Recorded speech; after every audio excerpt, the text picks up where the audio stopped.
Остров Фукуок во Вьетнаме славится живописными пляжами и тихим спокойным отдыхом. Однако немногие знают, что на острове немало интересных развлечений.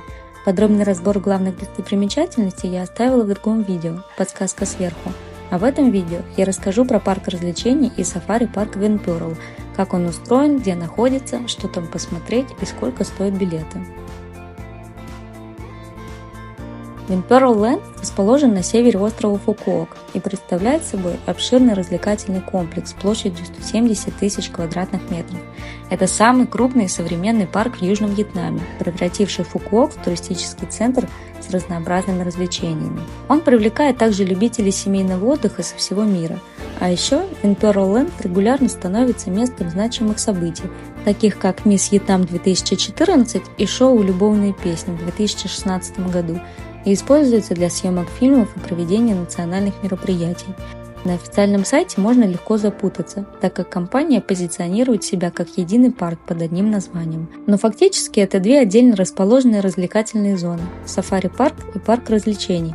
Подробнее о каждой из них я расскажу далее в этом видео. Парк дикой природы Винперл Сафари – это главный природный заповедник во Вьетнаме. Здесь собраны более 660 животных, для которых максимально воссозданы естественные условия. Все вольеры чистые, а животные жизнерадостные. Парк постарался максимально создать комфортные условия для людей и животных. Большинство вольеров открыты, и можно очень близко посмотреть их обитателей, а где-то даже погладить и покормить. Здесь смело можно провести целый день. Парк разделен на несколько тематических зон, включая сафари, зоопарк, контактную зону и парк птиц. Первым делом мы отправились смотреть зону сафари. Осмотр природной зоны происходит на обычном автобусе. Очередь на посадку может показаться длинной, но она довольно быстро проходит. Мы прождали не больше 5 минут.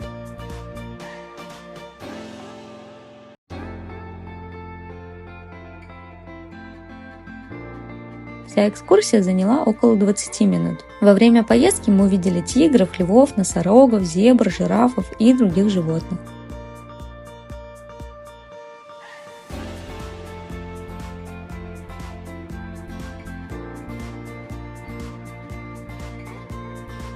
Сразу после экскурсии рядом с сафари-парком мы зашли в кафе, но не чтобы покушать, а чтобы покормить жирафов с руки. Еду в стаканчике можно купить прямо здесь же, но когда мы пришли, все стаканчики уже разобрали.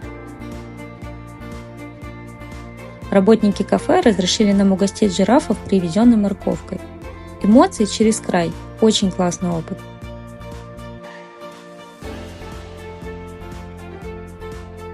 После жирафов мы заглянули в парк птиц. Здесь открытая зона, где птицы смело гуляют и летают по территории. Только сверху сетка натянута, а так птицы могут пройти совсем близко. Если вам удалось побывать в Куала-Лумпуре, в Малайзии, то вы наверняка зашли в местный парк птиц. Здесь реализация очень похожа, но меньше по размеру. Если в Малайзии не были, то наверняка местный парк оцените.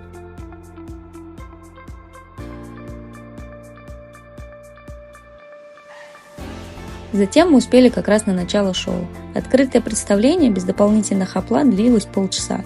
В разное время года шоу устраивают с разными животными. Мы попали на птичек.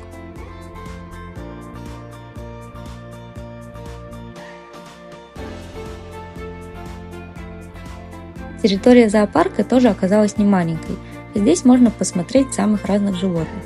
Особенно впечатлились от кормежки тигров. Из минусов мы приехали не к самому открытию парка в 9 утра, а на пару часов позже. В то время уже приближалось к закрытию. Некоторых животных нам не удалось застать, например, кенгуру и слонов. В контактной зоне очень понравились лемуры, полный восторг. Можно нагладиться вдоволь, а если есть еда, то они куда более охотно идут на руки.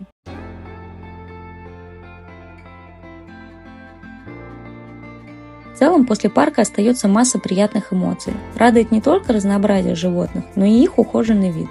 Но после такой прогулки сил на аттракционы точно не остается.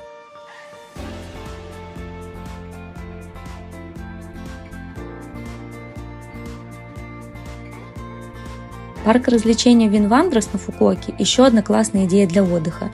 Это вторая большая часть комплекса Винперл Ленд.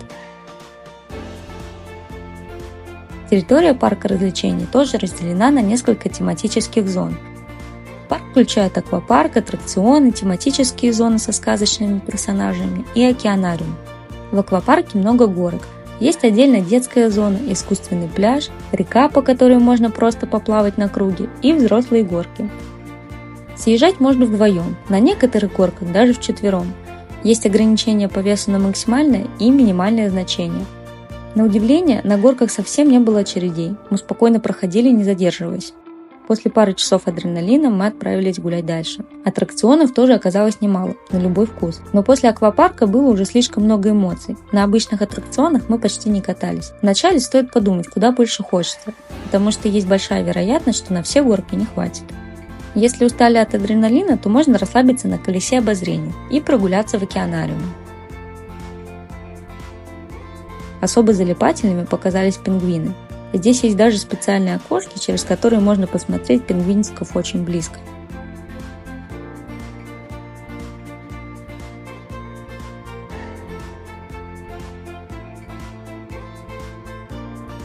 В завершении дня рядом с главным замком парка показывали тематическое шоу с проекциями на воде. В целом билет единый и включает стоимость посещения всех активностей. Дополнительно оплачиваются еда, сувениры, шкафчики хранения и аренда полотенца в аквапарке. Лучше возьмите с собой. На кассе перед покупкой билетов предупреждают, что в случае непогоды все аттракционы прекращают работу и стоимость билетов не возвращают. В остальном впечатление полный восторг. Все очень чисто, аккуратно и супер насыщенно. Активностей очень много. У нас даже не получилось попробовать все. Самое сложное – разобраться с билетами. На официальном сайте парка есть разные комбинации билетов. С посещением обеих частей парка в один день, в разные дни, с VIP-тарифом, без VIP-тарифа, с обедом, без обеда и так далее. Лучше на сафари-парк и парк развлечений выделить отдельные дни, так как я даже не представляю, как их можно уместить в один день. И еще один совет – брать билеты с ваучером на еду. По той же причине. Территория обеих частей парка очень большая. Нужно много ходить, и перерыв на обед – настоящее спасение. В сафари-парке есть также возможность оплатить перемещение на шаттлах или взять VIP-экскурсию на персональном шаттле. Возможно, это актуально для маленьких детей или пожилых людей. В остальных случаях лучше ходить самостоятельно, потому что шаттл просто перевозит из одной зоны в другую, а к животным хочется все же подойти поближе и посмотреть как следует. Перед покупкой билетов лучше немного погуглить. Иногда можно встретить скидки от гидов или акции в интернете. Мы нашли акцию на самом официальном сайте WinPearl. Скидка около 20%. Так билеты в сафари-парк нам обошлись в $25 на человека с учетом скидки и ваучера на питание, а парк развлечений в $35 на человека. Стоимость не самая низкая, но полностью себя оправдала. Парк сделан действительно качественно и подарил массу эмоций.